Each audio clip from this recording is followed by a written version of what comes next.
Abordagem Regional. A notícia com responsabilidade.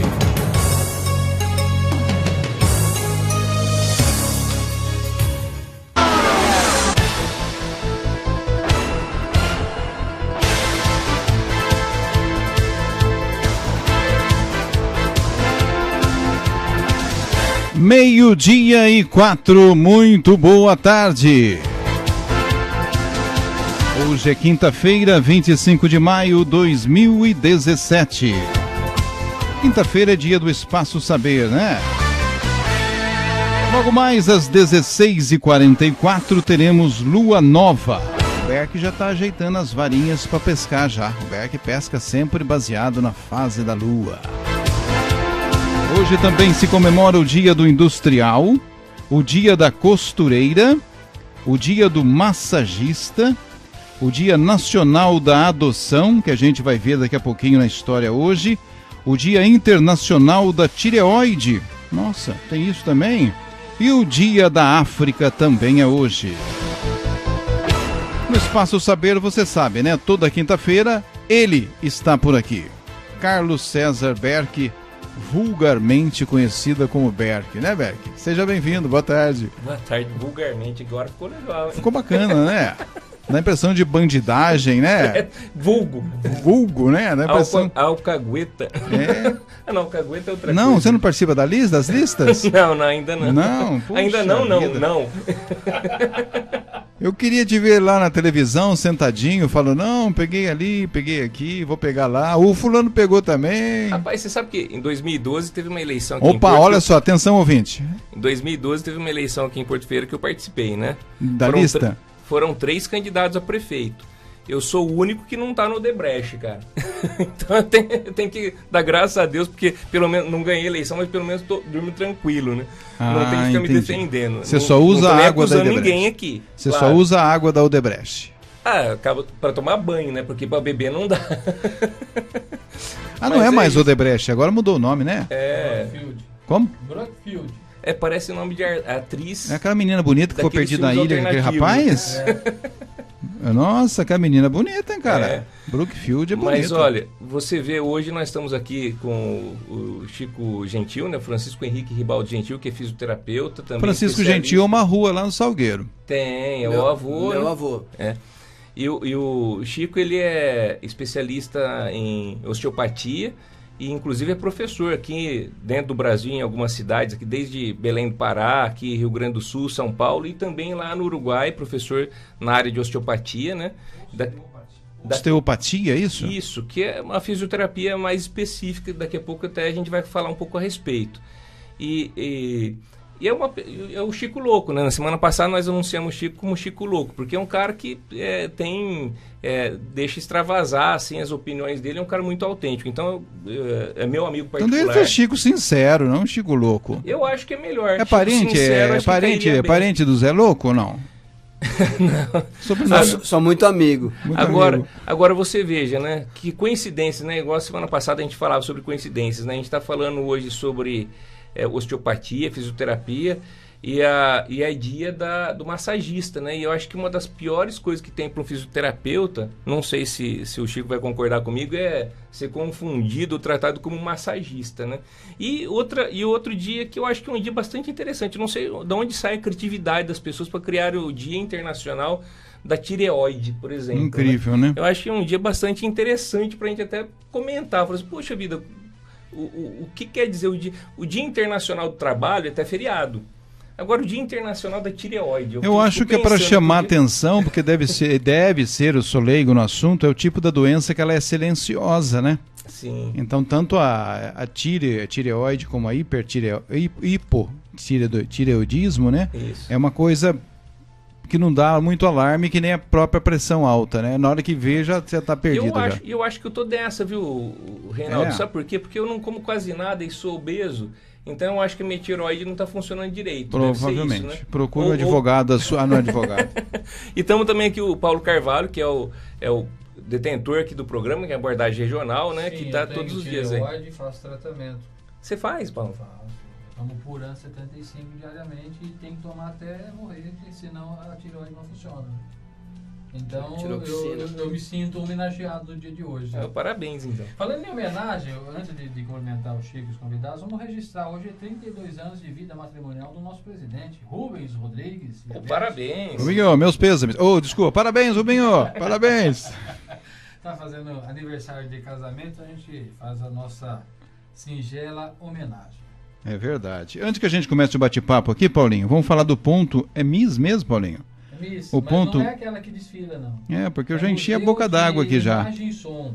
Tá. Ponto Miss retorna a Porto Ferreira na sexta com mostra de curta-metragem, 1 minuto.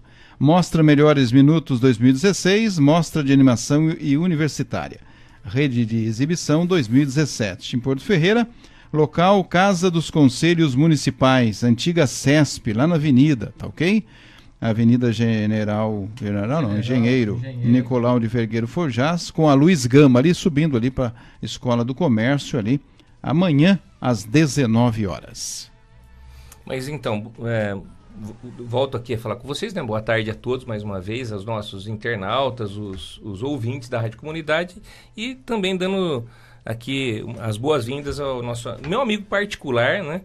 E grande amigo, aliás, meu quase irmão que a gente não escolhe, né? Que a gente nasceu em famílias diferentes, que é o Chico Gentil, que hoje nós vamos estar falando a respeito de fisioterapia. Eu gostaria que você pudesse falar um pouquinho, se apresentar e falar um pouquinho a respeito da atividade do fisioterapeuta, especialmente essa área que você é especialista, Chico, que é a osteopatia. Por favor.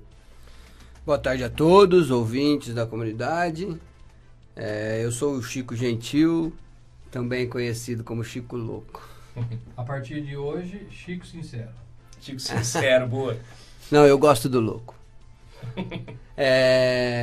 Então, eu sou fisioterapeuta há 17 anos, me especializei em osteopatia. A osteopatia é uma técnica de diagnóstico e tratamento manual. Tem como prioridade reintegrar os sistemas corpóreos e equilibrar o funcionamento orgânico. O que seria isso? Seria estimular de forma manual o organismo a funcionar na sua plenitude. Porque o estresse do dia a dia, as tensões diárias da vida diária, o sedentarismo, os choques traumáticos, todos esses fatores podem alterar o bom funcionamento orgânico. Basicamente ela está dividida em 3 grandes segmentos, né, a osteopatia. É o segmento somático, que trata mais das enfermidades pontuais, a nível articular. A osteopatia visceral, que trata o funcionamento das vísceras dos seus sistemas. E a osteopatia crânio-sacral, onde a gente busca o equilíbrio do crânio com a base da coluna, que seria o sacro. Nessa divisão da osteopatia, a gente inclui ainda a osteopatia pediátrica, que é uma coisa no Brasil ainda pouco difundida, mas de muita utilidade, principalmente na Europa, onde as crianças na sua primeira semana de vida já passam por osteopata para fazer avaliações da base do crânio e das tensões cranianas, a fim de prevenir deformidades, principalmente do forame jugular, que é uma estrutura onde passa um nervo muito importante, o nervo vago, que inerva a maioria das nossas vísceras, e o grande vilão aí de problemas entéricos seriam cólicas na primeira infância, refluxo gastroesofágico, muita irritação dos bebês ao dormir. É uma técnica bem importante. A hora que você fala, a gente vai entendendo assim, quando a gente fala a respeito das crianças, etc, né? Mas eu digo, fico pensando, né? Como que o indivíduo lá tem um filho. E aí fala assim, puxa vida, eu vou levar para um fisioterapeuta para tratar meu filho. O menino acabou de nascer. Aqui no Brasil não existe essa tradição ainda, como você disse que na Europa já existe. Então, pensando aqui como pai, que eu ainda não sou, mas imaginando assim, olha, nasceu meu filho. Qual que é a orientação? Na primeira semana, levar já para um fisioterapeuta ou para um especialista em osteopatia para fazer essas técnicas? Berg, seria muito importante que toda criança que nascesse passasse por uma avaliação de um profissional da osteopatia. Isso seria muito importante, até de forma preventiva. Normalmente, até por falta de conhecimento das pessoas, e isso no Brasil é muito recente, as crianças chegam para nós quando elas já têm muitas alterações importantes. Por exemplo, um refluxo gastroesofágico severo, que a criança não consegue se alimentar e regurgita demais, acima do normal, e nada deu certo nos tratamentos convencionais, e aí as pessoas chegam desesperadas e a gente consegue bons resultados avaliando e tratando, principalmente a base do crânio do recém-nascido.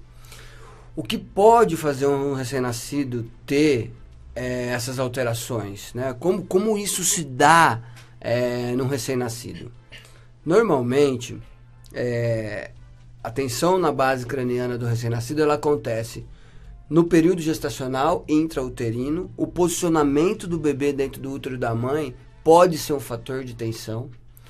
As gestações gemelares, que são os gêmeos, por causa do espaço muito restrito na cavidade abdominal, um gêmeo acaba ficando em cima do outro e essas tensões podem alterar diversos sistemas, principalmente o craniano, dos fetos. Um outro fator que no Brasil acomete pouco, mas eu gostaria que acometesse mais as crianças, é o parto normal. O Brasil é um país que tem uma incidência muito baixa de parto normal. Eu tive a oportunidade de ministrar algumas aulas no Uruguai, e lá em Montevidéu, a cada 10 partos, 7, 8 são naturais, né? Porque a passagem do feto no canal vaginal pode ser um fator tensional para a base do crânio, e no pós-nascimento ser um fator de desarmonia das tensões cranianas também. E ainda incluiria nas causas de necessidade de avaliação osteopática na primeira infância, as quedas, né?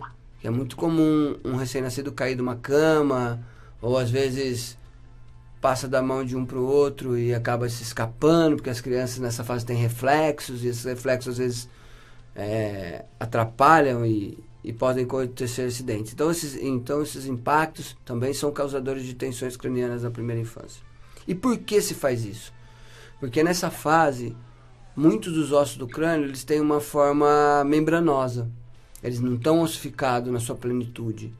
E por causa dessa fragilidade, né, que a gente consegue distribuir melhor as forças, fazer com que esses ossos se desenvolvam da forma mais harmoniosa e que sua arquitetura fique na sua plenitude, né? Isso pode refletir, um tratamento ou não nessa fase da vida, pode refletir para o resto da vida do indivíduo? Sim.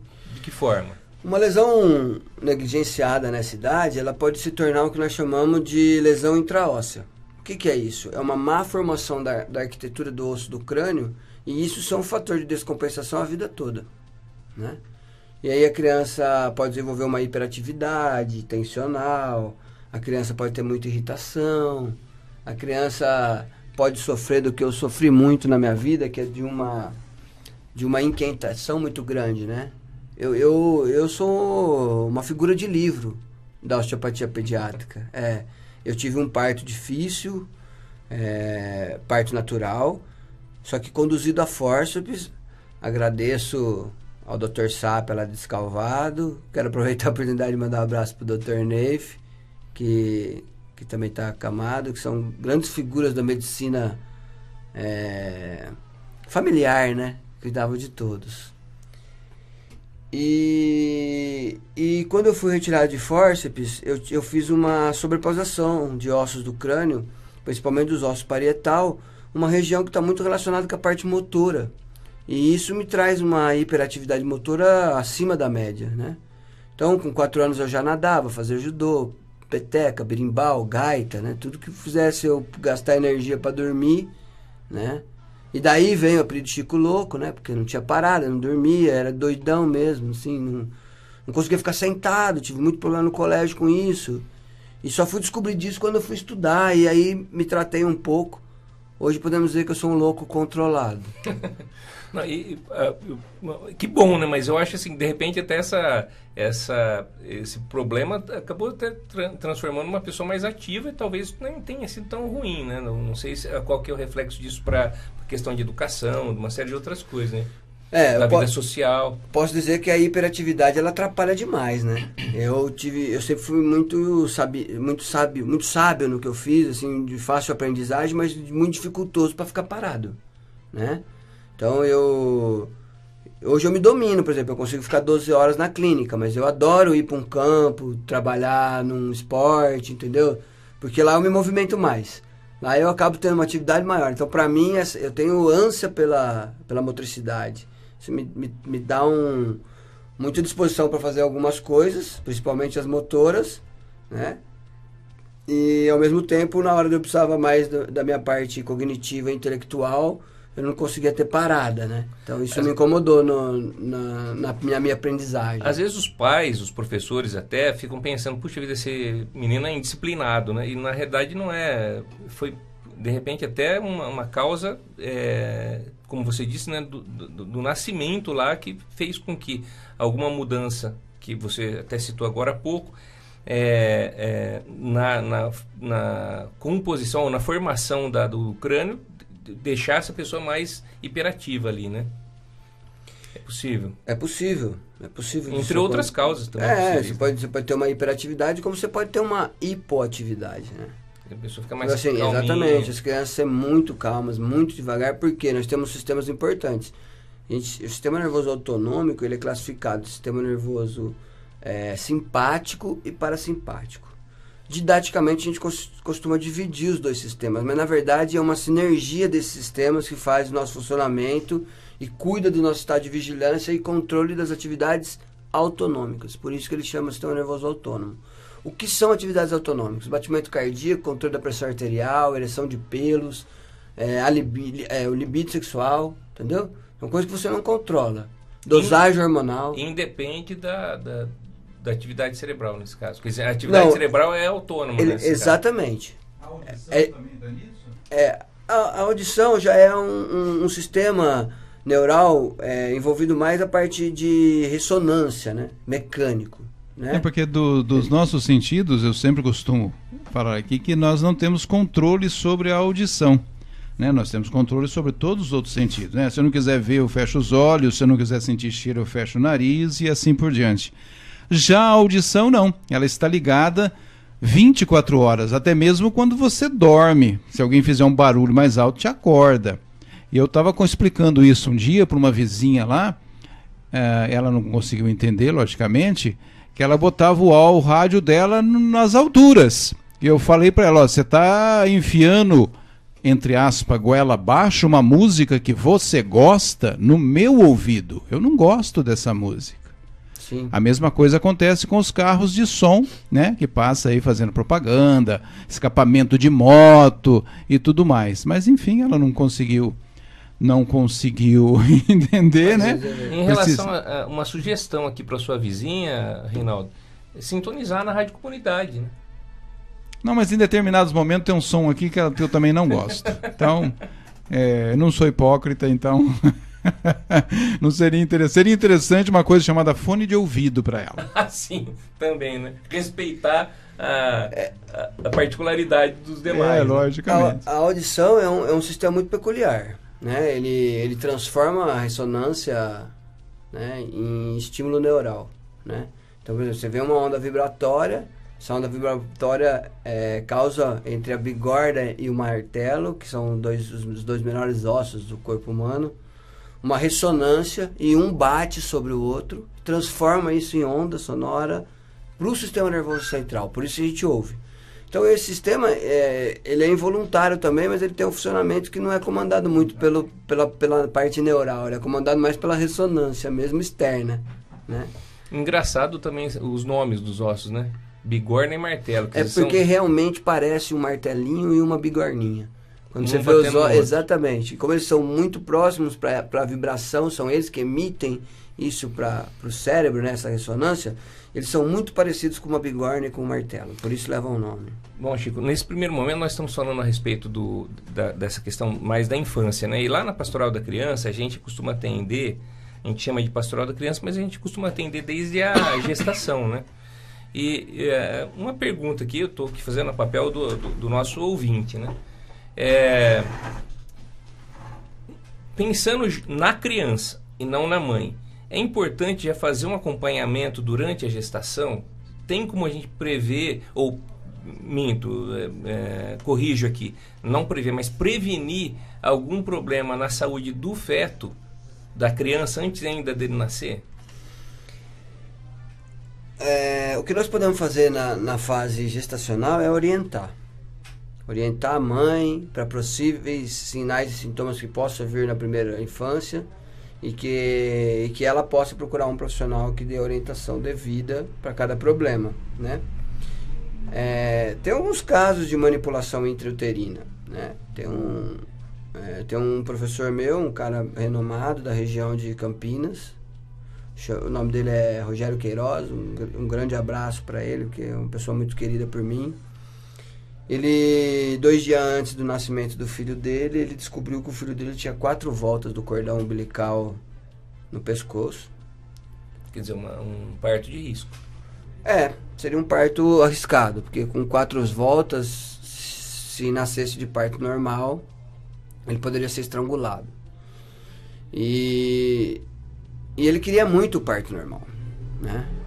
Então ele pegou o exame, se eu não me engano na época foi um exame de 3D que foi feito e dava para ver muito bem como o feto estava e como estavam as voltas. E ele manipulou o filho dele dentro do útero da mulher dele e conseguiu tirar as voltas. O filho dele nasceu de parto normal e quando ele nasceu não tinha nenhuma volta mais no pescoço. Então ele foi uma intervenção manual externa. Alguns médicos antigos já faziam isso, né? Não é uma técnica que ele criou, não, é uma técnica já descrita. E ele conseguiu tirar as voltas do cordão umbilical. Então, nesse caso, eu acho que é uma intervenção externa importante. Mas, normalmente, a gente nunca prevê o que pode estar acontecendo com o feto, né? Às vezes a mãe é muito pequena, o feto é muito grande, às vezes o posicionamento que ele tomou fica ruim, né?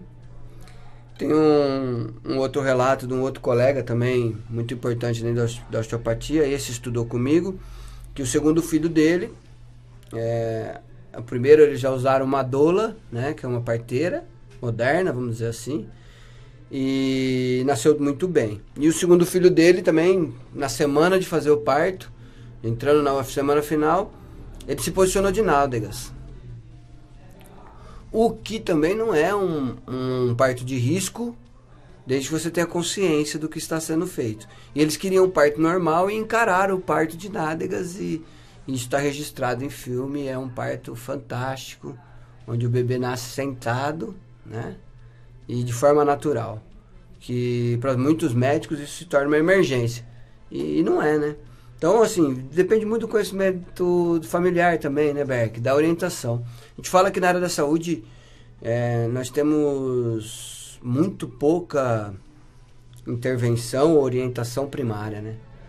Só hábitos de higiene, por exemplo, a gente podia desafogar os nossos pronto-atendimentos e pronto-socorro, né? Já que nós estamos falando em parto, em posições, e o tal de cócoras? Seria o ideal? Então, o de cócoras é o de nádegas. O ideal é de cabeça, que sai a primeira cabeça. Não, eu penso que o Renato está falando da mãe de cócoras. A mãe está em posição de cócoras. Sabe que é uma posição que facilita a expulsão, né? A forma não importa muito. Tem gente fazendo hoje parto normal em banheira, sabe? O importante é a mãe querer e tá tranquila para fazer o que qualquer animal faz, que é parir. E quando que seria assim? E quando que vem a decisão final do médico, da parteira, enfim, olha, não tem condição de ser normal. Temos que fazer cesariana. Que momento que vem? Quando não tem dilatação, quando não tem contração, quando não tem nenhum dos dois? Que momento que é decidido isso? O melhor momento é a hora que o feto entra em sofrimento.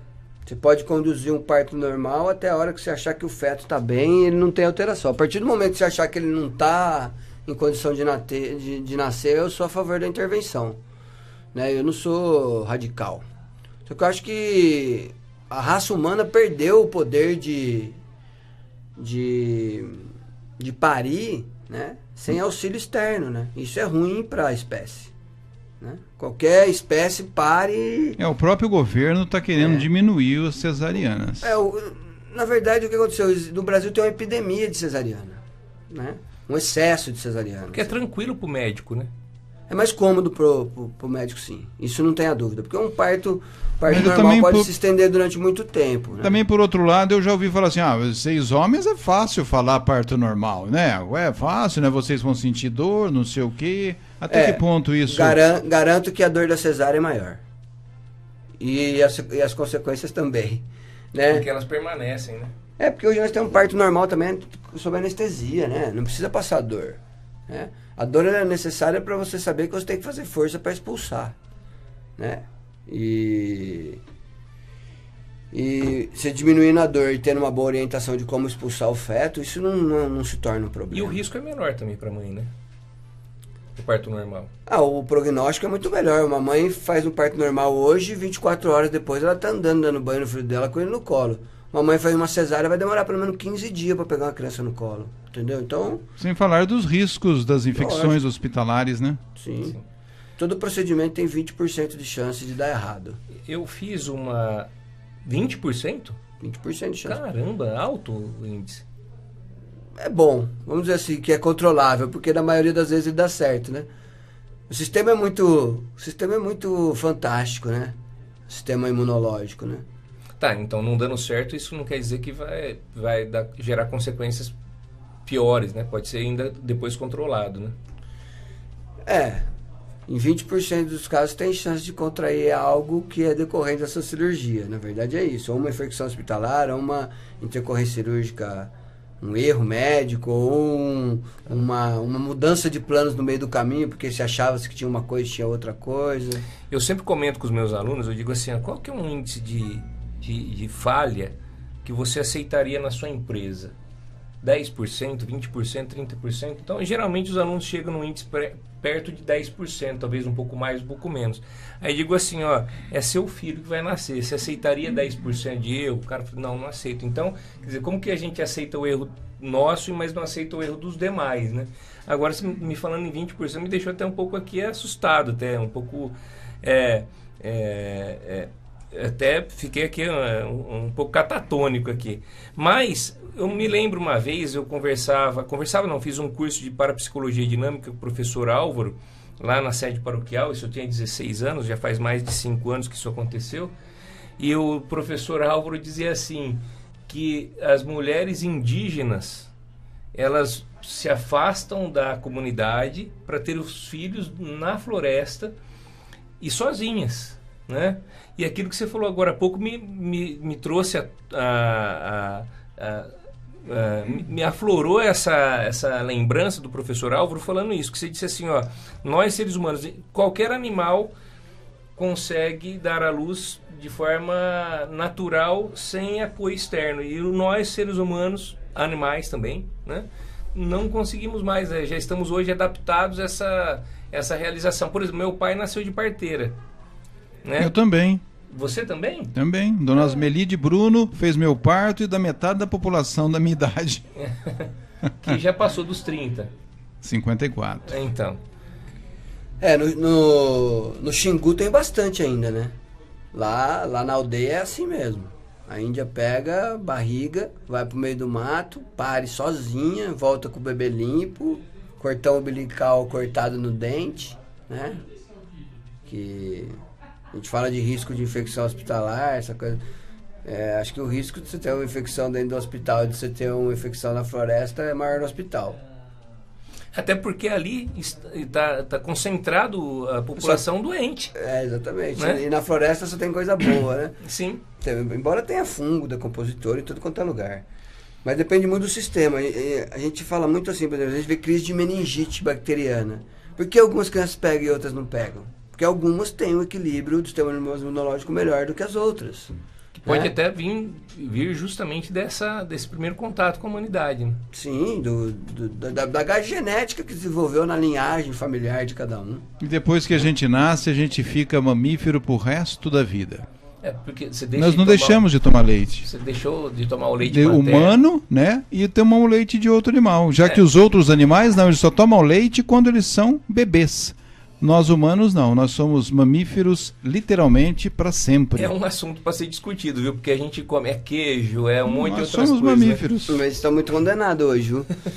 O consumo do leite, por causa do tamanho das moléculas do leite de gado, né? Está muito contestado e a gente precisa mudar alguns hábitos em relação a isso. Buscar outras fontes de cálcio. Falamos Reinaldo, em leite, lembrou de café. Vamos tomar um café e a gente volta. Reinaldo, então eu até gostaria de provocar agora para o nosso segundo momento, né? Esse primeiro momento a gente falou aí sobre osteopatia, tal, as relações aí do feto com a mãe, o surgimento, o nascimento, etc. Né?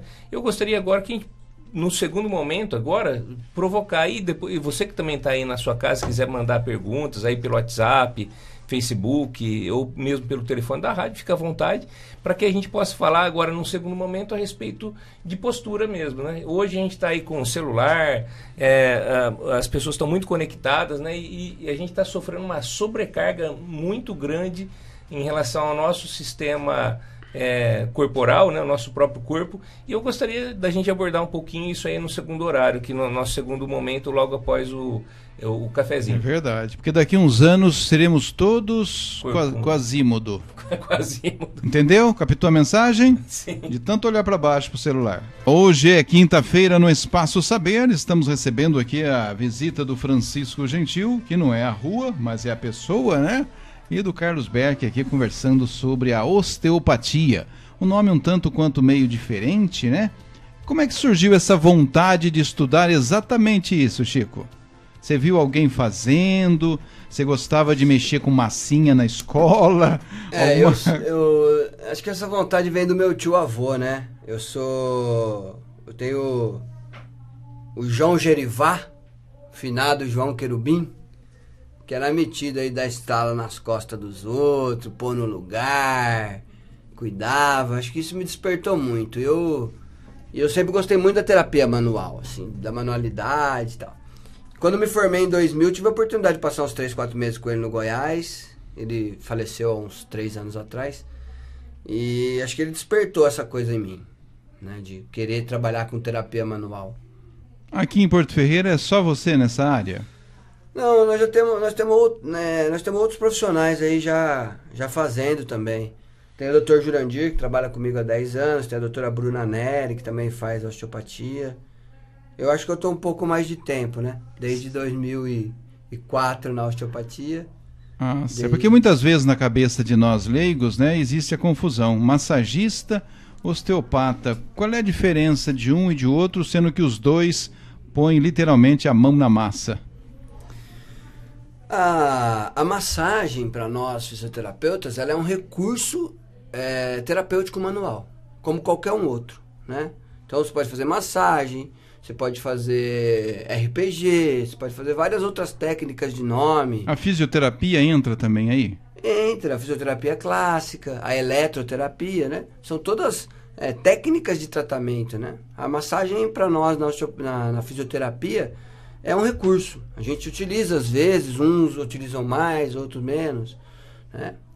Nos tempos para cá a gente tem visto muita gente se interessada pela massoterapia, porque tem alguns profissionais que não gostam de fazer, né? Os profissionais da fisioterapia que não fazem massagem, né? E bons massagistas que são melhores do que fisioterapeutas fazendo massagem também. Eu particularmente não tenho vaidade em relação a isso.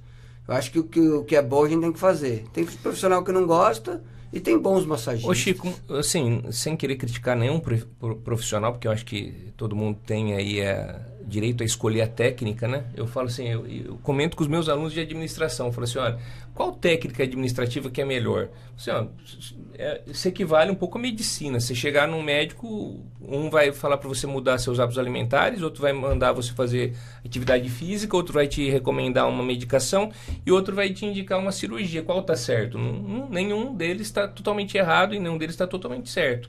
Que são pontos de vista diferentes. Penso assim agora, dentro da fisioterapia especialmente, mas na medicina de uma forma geral, como são atividades às vezes mal remuneradas por SUS, plano de saúde, o profissional, em alguns momentos, ele acaba optando por uma técnica que dê menos trabalho. Então, eu já cheguei a frequentar a sua clínica de fisioterapia e você dá um atendimento bastante particular para as pessoas. E já cheguei a ir visitar clínicas de fisioterapia em que o mesmo fisioterapeuta acompanha um monte de gente ao mesmo tempo, um põe numa máquina, outro põe na outra e tal, mas a manipulação é muito pouca. Então, a técnica da osteopatia, ela é basicamente manipulação. Então, ela acaba sendo uma técnica que envolve muito mais o tempo do fisioterapeuta. Talvez seja isso, e aqui é a minha dúvida, que faz com que alguns fisioterapeutas não optem por essa manipulação e optem por utilização de outros equipamentos. O mundo é capitalista, né? A gente vive em função do dinheiro. As pessoas acabam ganhando mais quando ocupam menos o tempo delas. Vamos dizer assim, financeiramente, vamos dizer.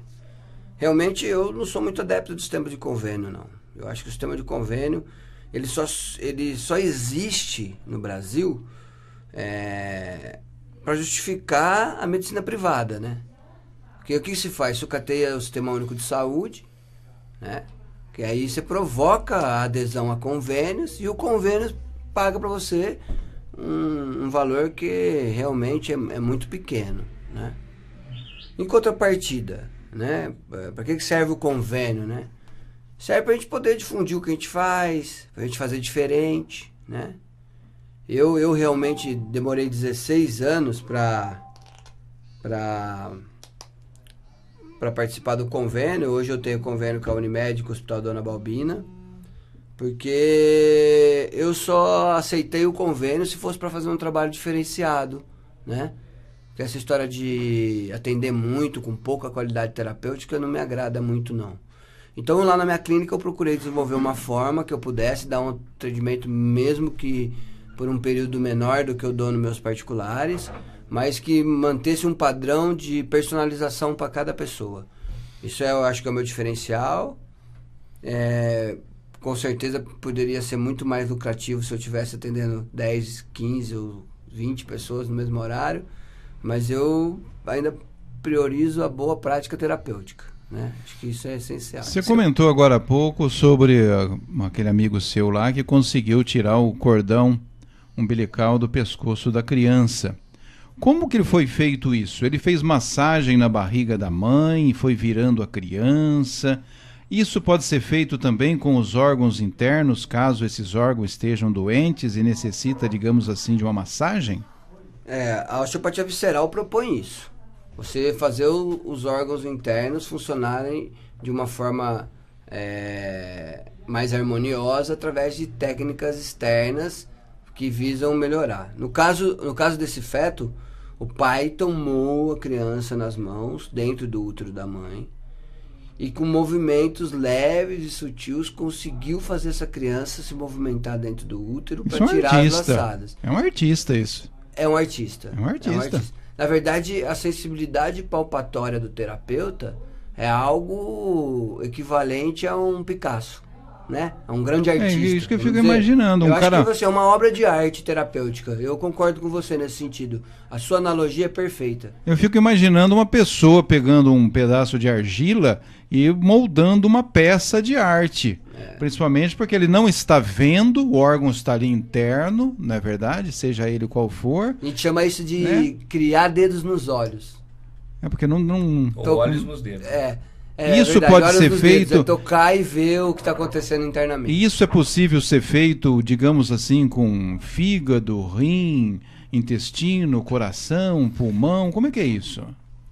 Isso é possível fazer com qualquer estrutura orgânica. É lógico que o feto está no meio aquoso, ele tem maior mobilidade dentro do útero para você conseguir fazer um giro dele maior e etc. Os órgãos normalmente estão fixados, né, em algum ponto para que... E tem outro vizinho do lado, né? Exatamente, para que ele se acomode da melhor forma possível. O ideal é ter um bom conhecimento de anatomia palpatória visceral e saber onde estão os pontos tensionais e trabalhar essas vísceras para potencializar o funcionamento. Então, um exemplo prático. Uma mulher que tenha constantemente dores, cólicas menstruais, por exemplo. É possível, por exemplo, fazer uma manipulação para diminuir essas cólicas ou até solucionar esse problema? Ou, eu estou dando um exemplo da cólica menstrual, mas poderia ser um problema intestinal. Normalmente, até aproveitando a pergunta do Reinaldo. Normalmente, o princípio da osteopatia em relação aos órgãos, ele está baseado na inervação do órgão. Qual é o suprimento neural que esse órgão recebe, né? No caso do útero, né, ele recebe um aporte simpático da cadeia ganglionar lateral, que é um termo muito técnico, somente as pessoas que são da área vão entender, mas é uma cadeia autonômica que faz a parte simpática da inervação do útero. E a parte parasimpática se dá através do plexo lombosacral, que é a base da coluna. Então o que é feito? É feito um tratamento da coluna para liberar essas vias neurais, já propondo um melhor funcionamento uterino. É feito um equilíbrio do sistema crânio-sacral para que todas essas vísceras funcionem de forma harmoniosa. E é feito um relaxamento do tecido miofacial. O que seria o tecido facial? É aquela estrutura branquinha da carne. Quando você corta um bife, ela não tem uma capa por toda a fibra muscular meia branquiçada? Semelhante ao tendão. E o tendão é mais grosso. Isso seria uma serosa, né? Uma camada mais fina de tecido conectivo, que a gente chama de fáscia, né? E uma liberação dessa fáscia, né? E aí essa víscera passa a ter um funcionamento de forma mais adequada, diminuindo a quantidade de cólicas, regulando o ciclo menstrual e, consequentemente, trazendo menos sofrimento para o paciente. De forma leiga, na semana passada, né, eu tentava, quando eu falava da sua vinda aqui hoje, né, eu tentava explicar o que era essa questão da osteopatia. E aí eu falei assim, eu cometi um pleonasmo aqui, né? Eu falei assim, que o Chico vinha para falar sobre manipulação de órgãos internos, né? E aí depois até me corrigiu, eu falei assim, não, órgãos são internos, né? E aí hoje, um pouco antes da gente conversar, eu até tirava um pouco essa dúvida. Eu falei assim, existem órgãos externos, né? E você falou de algumas possibilidades. O maior órgão do corpo humano é a pele, que é um órgão externo. Sim. Certo? Então não estava errado quando falava de órgãos internos, só que a osteopatia cuida também dos órgãos externos. Né? De todo você não estava errado. Temos órgãos internos e externos, entendeu? Uma outra coisa que você citou e eu gostaria de falar. A fisioterapia brasileira, ela é uma fisioterapia muito bem vista no mundo hoje. A formação do fisioterapeuta no Brasil, ela tem duas bases importantes da reabilitação mundial, que é a parte tecnológica, proposta pelos americanos, que são campeões em desenvolvimento de tecnologia para reabilitação, e a parte terapêutica manual, que é seguida mais na Europa. Então, as escolas de fisioterapia no Brasil, elas receberam essas duas grandes linhas de reabilitação, a tecnológica e a manual, como base dos cursos de fisioterapia. Então, o fisioterapeuta brasileiro ele sai muito bem embasado nas duas grandes escolas. E isso fez com que os brasileiros se tornassem grandes fisioterapeutas para o mundo, né? Hoje nós temos fisioterapeutas trabalhando no mundo todo brasileiro e de muito renome por causa do que? Eles dominam as duas técnicas separadas e juntas para potencializar a reabilitação de qualquer pessoa, entendeu? Isso faz com que a fisioterapia no Brasil tenha crescido muito e até para fora do Brasil, né? Então eu acho que isso é uma coisa que a gente tem que valorizar dentro da nossa formação, que traz essa visão. A iniciativa, Chico, de procurar um fisioterapeuta nem sempre vem, aliás, eu acho que na maioria das vezes não vem do médico, né? Assim, a maior parte dos médicos, eles querem fazer, não querendo julgar nenhum médico, mas fazer a cura alopática, né? Através da medicação, através de mudança de comportamento, etc. e tal. Mas havendo uma sinergia entre o médico e o fisioterapeuta, a gente conseguiria resultados muito bons, não? Roberto, isso tem melhorado muito no mundo todo, né? Já foi mais difícil para nós fisioterapeutas, né? Então, hoje os médicos prescrevem mais, até mesmo, porque não vejo como maldade, eu via como ignorância médica. O médico, há 30 anos atrás, era só medicina, não tinha outras profissões. A fisioterapia é de 69, né? Então, é um curso muito recente também. Então, muitos dos médicos antigos não tinham nem conhecimento do que era. Então, até por ignorância, não indicavam. E aí começaram também a se inteirando, reciclando, modernizando, novas cabeças, e a própria fisioterapia, as outras profissões afins ocupando seus espaços, e hoje isso tem melhorado. É lógico que não é o ideal ainda, que a gente pode melhorar muito. Eu acredito na multidisciplinaridade na saúde. Você ter grandes equipes multiprofissionais que envolvam todos os profissionais da área de saúde para trabalhar em prol da comunidade. Acho que isso foi batizado de médico da família, né? Aquela coisa, equipes de medicina da família e tal. Só que isso aí acabou sendo sucateado, né? Porque tem um custo operacional alto e aí acaba tendo as equipes com poucos profissionais, entendeu? Não tendo, sabe? Então acho que a equipe multiprofissional hoje em saúde, ela está muito mais fortalecida. E os médicos também estão conhecendo um pouco mais da nossa profissão, até mesmo porque nós estamos conquistando o espaço. É porque a gente sempre ouviu falar do ortopedista encaminhando para o fisioterapeuta, né? E hoje, pelo que a gente vê no programa que nós estamos desenvolvendo hoje, agora, encaminhando já para os finalmente, né? A ortopedia e especialmente a osteopatia, ela pode ser associada a qualquer ramo da medicina e até fora da medicina também, para melhoria de qualidade de vida das pessoas, né? Hoje neurologistas indicam muito, os pneumologistas, cardiologistas, ortopedistas também, entendeu? Até alguns dermatologistas, oncologistas, bastante, né? Depende da sequela. Principalmente por causa das drenagens, quando a gente tem alguma retirada importante da cadeia ganglionar. Então, isso está bem utilizado. Alguns médicos que trabalham com a parte de urinário, né? Nefrologistas, porque a gente trabalha muito também hoje o assoalho pélvico, né? Então, continências urinárias. Então, a osteopatia tem conquistado muito aí em várias áreas. Tem melhorado bastante. Chico, a gente conversava um pouco aqui durante o intervalo, né? Durante a nossa parada para o café, água, né? Que a respeito da questão de uma questão que às vezes é vista até com um certo tabu, né? Mas a questão da reprodução humana pode ser melhorada, pode ser tratada com a fisioterapia ou com a osteopatia também? E tem um bom índice de melhora da fertilidade quando a gente faz um tratamento que a gente chama de liberação das tensões da hipófise. A hipófise, ela... É cerebral, né? Ela fica dentro do crânio, né? Nessa osteopatia crânio-sacral. A gente melhora a função da hipófise, fazendo com que os hormônios essenciais para a fecundação sejam potencializados.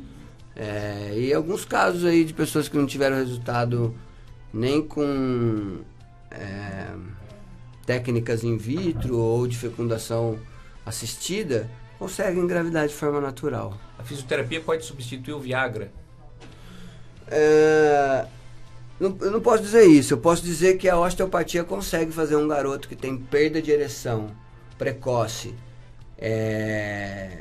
que com técnicas para próstata, ele possa voltar a ter ereções normais, né?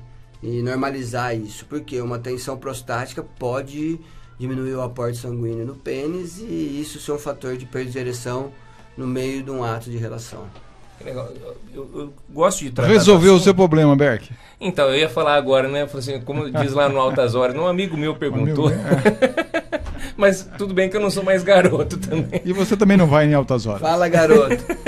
Mas, enfim, olha, então, mais importante a gente entender aqui, e tentando até fazer as perguntas que o nosso ouvinte faria, né? O Reinaldo até tem um comentário de um ouvinte aí que ligou pra gente agora há pouco, né?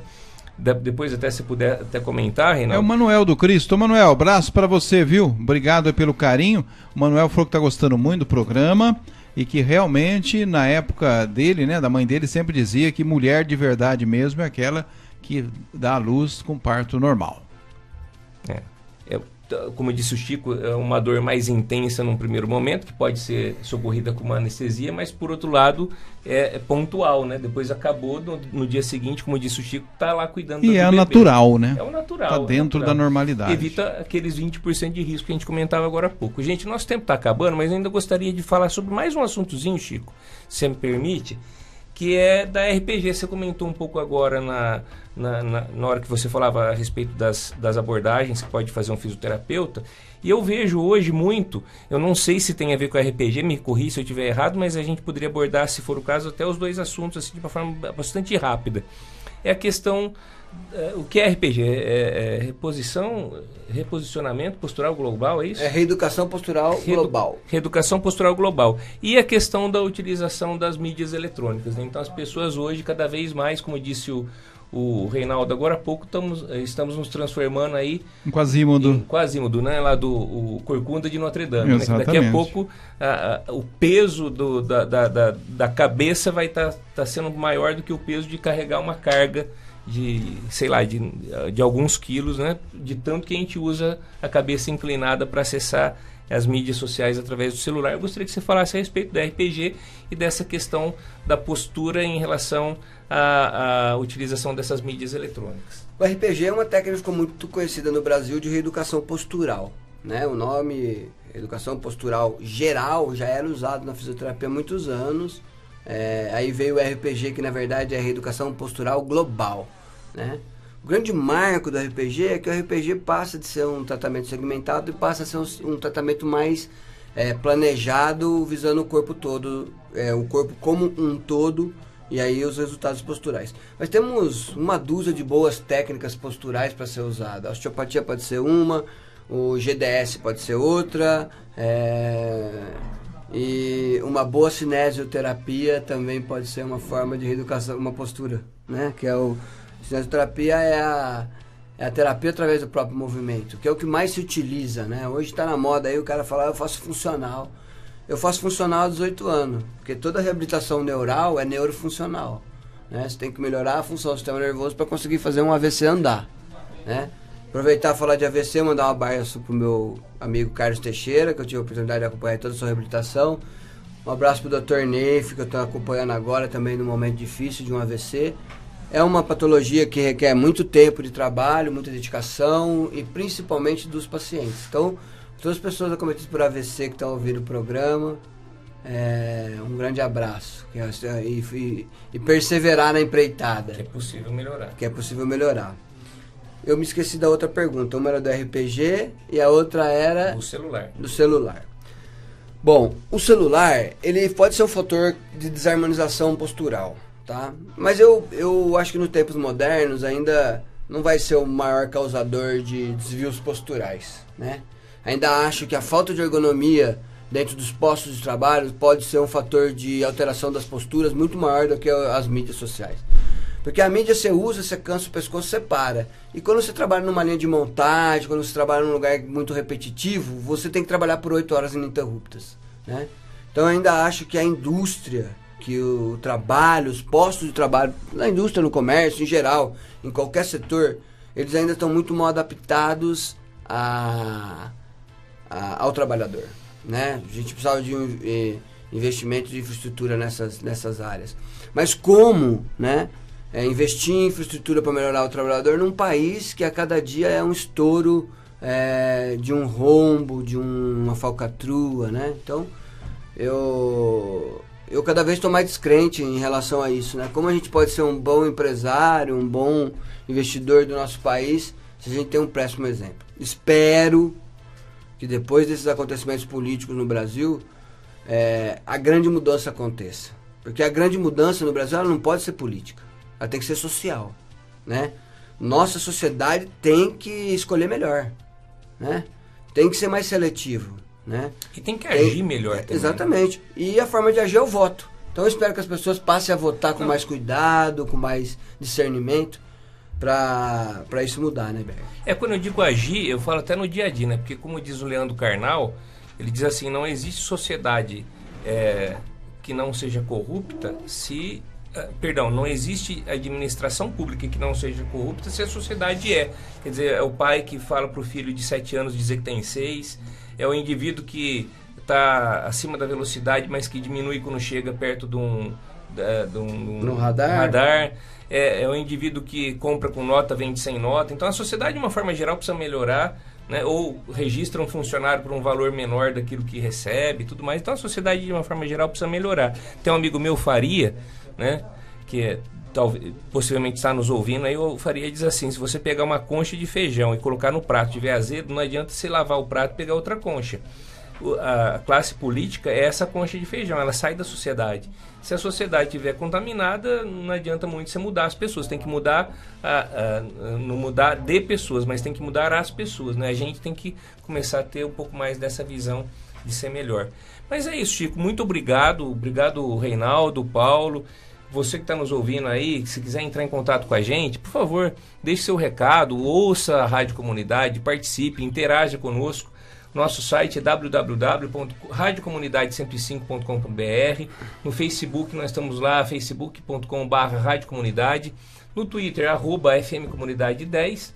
E se você quiser também acessar a Rádio Comunidade em qualquer lugar do planeta, você pode acessar através do radios.net e baixar o aplicativo lá que tem a Rádio Comunidade. Agradecer mais uma vez você, Chico, por estar aqui. Gostaria que você falasse, quem quiser entrar em contato com você, como que faz, onde você está instalado, como que você atende, e deixar o seu recado final. Muito obrigado mais uma vez pela sua presença e pela parceria de sempre na vida dentro da questão da saúde e fora dela também. Muito obrigado. Agradecer a você, Berk, pela oportunidade, ao Paulo, ao Reinaldo, a todos aqui da comunidade. Um forte abraço pro Rubinho e pra Beth, né? 2 queridos meus também. Aqui agora há pouco, Rubinho, né? 2 pessoas muito queridas por mim também. Eu tô no Jardim Salgueiro, na 29 de julho 65, é a última esquina do lado direito, na frente da Escolinha do Salgueiro, que recebe o nome Francisco Gentil. Eu esqueci de falar, Francisco Gentil é meu avô, né? Pai do meu pai. E lá no Salgueiro nós temos 3 ruas agraciadas com homenagens familiares, do José Gentil, Jácomo Gentil e Francisco Gentil, que são irmãos. Os 3 imigraram de Descalvado para Porto Ferreira e aqui nós ficamos, né? A origem do bisavô, que é Pascoal Gentil, migrou da Itália para Descalvado, e lá nós temos mais 5 irmãos, eles são em 9. E 6 irmãos lá e 3 aqui. Um abraço a todos da família Gentil. O meu telefone para contato é o 996227399, se alguém precisar de alguma coisa. E é isso aí. Obrigado você mais uma vez, Berk, por ser essa pessoa maravilhosa, um grande amigo, muito querido por mim. Estaremos juntos sempre. Amém. Obrigado a todos. Olha, muito obrigado, gente. Até a próxima semana. E sempre lembrando, o Espaço Saber acontece na quinta-feira, mas durante a abordagem regional nós temos na segunda-feira o Espaço Executivo, na terça-feira o Espaço Legislativo, na quarta o Espaço Jurídico, na quinta estou aqui com vocês no Espaço Saber, junto com o Paulo Reinaldo e os nossos convidados, e na sexta o Coaching em Ação. Também no sábado nós temos aí nesse horário também o Bola na Rede, Bate-Bola, que também é um programa esportivo aqui da Rádio Comunidade que acontece nos sábados. E no domingo a programação é variada. Você que é o nosso ouvinte, a nossa principal causa, é você que é a nossa motivação para estarmos aqui todos os dias, de segunda a domingo, ou 365 dias por ano, quando não é ano bissexto, senão são 366. Muito obrigado, continue na audiência aqui com a Rádio Comunidade. Muito bem, voltamos amanhã.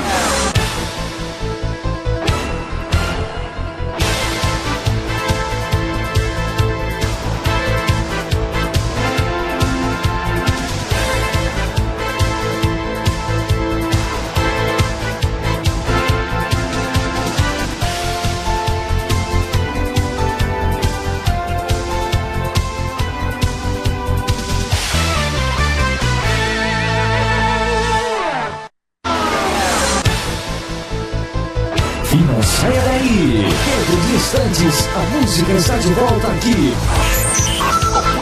Comunidade FM. Apoio Cultural. Essa viagem pode acabar mal. O crack provoca inflamação do pulmão. Problemas respiratórios como congestão nasal, tosse insistente e o catarro negro indicam os danos sofridos. As dores de cabeça, tonturas, desmaios, tremores, magreza, transpiração, palidez e nervosismo atormentam o usuário. Fique esperto, diga não. Uma campanha da Polícia Federal. MRC Sistemas tem a solução ideal para a gestão da sua empresa. Através dos sistemas da MRC, é possível melhorar o desempenho da sua empresa, visualizando as informações de maneira objetiva. Transforme seus dados em informações relevantes para potencializar seus resultados. Agende uma visita sem compromisso. MRC Sistemas, organização e controle para a sua empresa. Telefone 3585-2425 ou acesse mrcsistemas.com.br. O rádio é o veículo de comunicação com maior alcance nos dias atuais. Você não precisa parar o que está fazendo para ouvir o rádio. Você não precisa nem mesmo ter um rádio para ouvir rádio. Basta dar uma volta no comércio, ligar o som do carro ou deixar tudo em silêncio, para que em algum momento você escute aquela voz transmitida pelas ondas do rádio. Prepare-se. Pois é, se sua empresa está no ar, está no ouvido do povo. Anuncie no rádio. Uma campanha. Comunidade FM. Papelaria Ideal, sempre com novidades. Aqui tem tudo em materiais escolares, informática, presentes, escritório, produtos para artesanatos, embalagens e produtos para festas e muito mais. Precisou? Vem que aqui tem Papelaria Ideal. Em 2 endereços, Nelson Pereira Lopes e na Francisco Prado, em Porto Ferreira. Comunidade FM 105,9. Leone Contábil. Pontualidade e confiança. Assessoria contábil, escrita fiscal, planejamento tributário e imposto de renda. Visite-nos. Leone Contábil. Avenida Daniel de Oliveira Carvalho, 190, com os telefones 3581-1286 ou 3589-2231. Leone Contábil.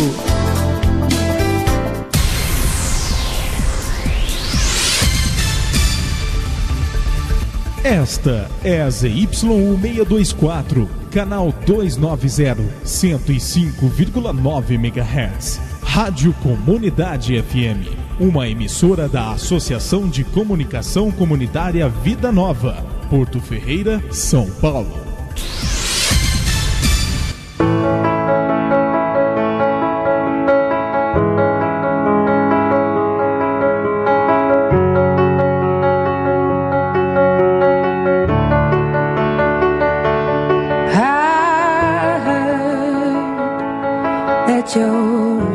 Settle down, that you